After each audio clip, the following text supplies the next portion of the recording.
mate, if you ain't getting this one, then this one's for you. What is going on, guys, and welcome back to EME TV and to my car park again, where I've seemed to start every single video. But in this video, as you can tell by the title, we're actually going to be going on and trying to fix the problems on the Mark 5 so far. So in the previous video, when I disclosed the engine's now in, it's starting, so on and so forth, we have encountered some problems which I thought we had overcome, but we haven't, but I'll get into that in a minute. So today I'm actually running to a specialist VAG specialist around the corner from me. They're going to be inspecting the car, trying to solve the problems, and let's see if we can get the Mark 5 sorted in this video. But without further ado, I'm going to hop in the Mark 5, get going, and let them check over it. So let's go. But actually, before we go, let me just open this up and tell you guys, so some of the problems that we had. So first things first, when the engine was put in, there was a bit of a leak. So if you can tell, just behind or just underneath the oversized induction kit, if I zoom in there, that oil cooler is just soaked in dried out coolant. Why that is because we had a little coolant leak. So I had the familiar coolant light stop, check coolant, which I'm sure a lot of TFSI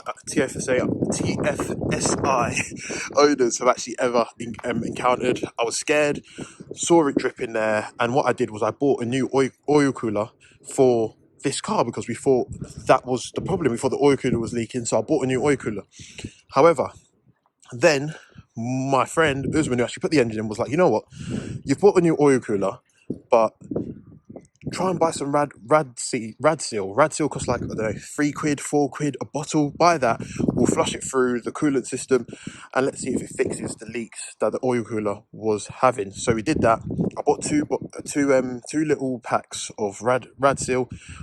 He did the relevant cycle, or the relevant thingy that he had to do. So basically, you had to start the car, run it up to temperature, then turn it off, drain the coolant, put coolant in, then rad seal, then coolant in and rad seal, turn it on, run it up to temperature, turn it off, turn it back on, then drive it and see if it's leaking. Something along those lines. I may be wrong, but essentially it worked. We have no more coolant leaks. I have no more coolant lights as well on the dash, which is brilliant.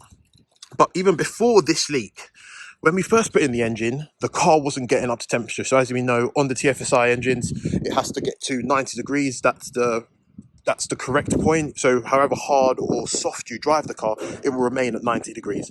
Mine wasn't. Mine was in between like 70. So in between obviously the 50 and the 90. So the first things first that we had to solve was the thermostat. The thermostat had obviously gone on the engine. So bought a new one, replaced that. And then the car was running fine. So when I first got the car, it was running fine, getting up to temperature, cooling down completely fine. But now it's not. It's not getting up to temperature anymore, but we have changed the thermostat. I have got a genuine thermostat in there as well. So I'm quite confused, hence why I'm going to the VAG specialist. And there's a little noise that is occurring when I'm driving. I thought it was the wheel bearing, but I don't think it is. I have a worrying feeling it might be the DSG gearbox, but I just hope that I go to this VAG specialist and they give me some good news. But yeah, without further ado, now let's actually get going. So that's the car all dropped off here at Auto Deutsch Dean shop in North Manchester. Hopefully next couple of days I'll come back, obviously next clip in this video, and we can see finally what's wrong with it, if it's fixed, how much it's cost me, and yeah, let's make sure that the error codes I was getting as well on the diagnostic aren't too bad. But yeah, let's see. Guys, and welcome back. So you joined me a couple of days after I actually dropped the car off. Dean at Auto Deutsch has actually just called me to say that the car is now ready, but we have actually discovered a lot more than I was anticipating. I thought it was going to be a couple things, ended up being a lot, but always happens with these sort of projects. I'm on my way to Dean anyway, so let's go and see what's exactly wrong with this Golf. Let's go.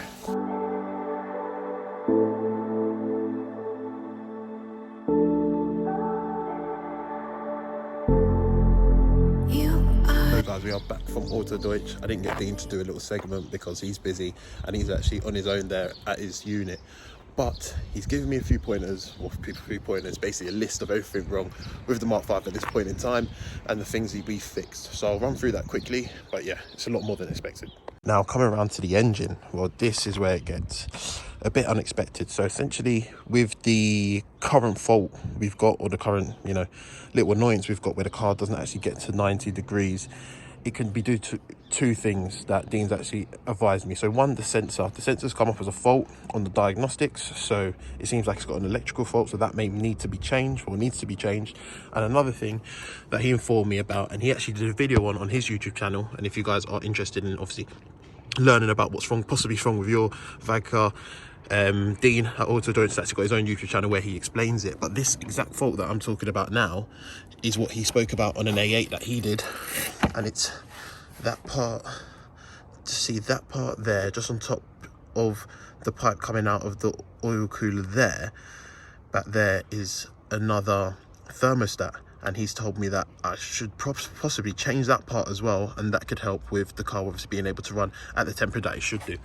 So yeah, let's hope so. And he's given me a bit of paper actually because it's actually called a certain thing. What is it called? Oh, a gearbox coolant regulator valve.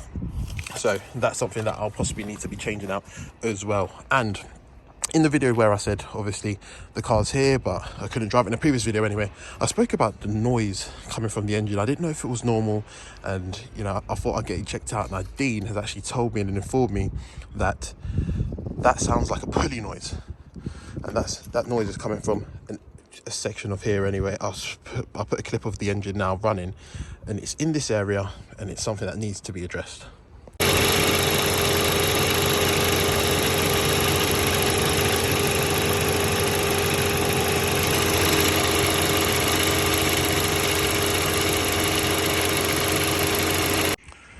So yeah, that's the noise. So boy oh boy, I don't know. And with all of these things, and you know, it's just, one, it's kind of unexpected.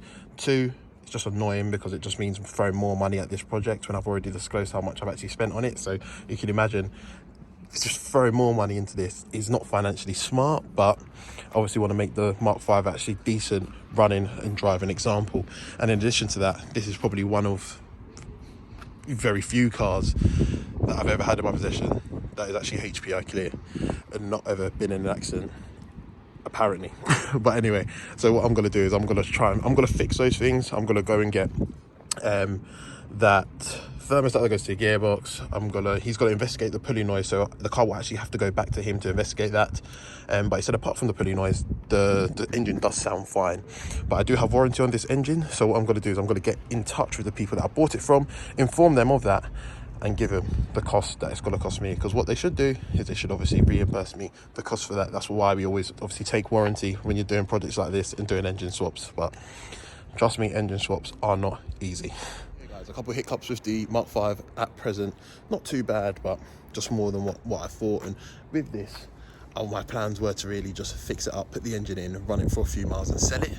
But I am enjoying driving it, so I am going to throw a bit more money into it, make it a decent example, and figure out later on down the line what I'm going to do with it. I don't know yet, but yeah, I mean, we'll have to wait and see, because I change my mind every single day. But guys, thanks a lot for watching. Stay tuned for more content to come. Please like, comment and subscribe as well for more adventures on the Mark 5 and stuff that I've got planned in my head that we could possibly do.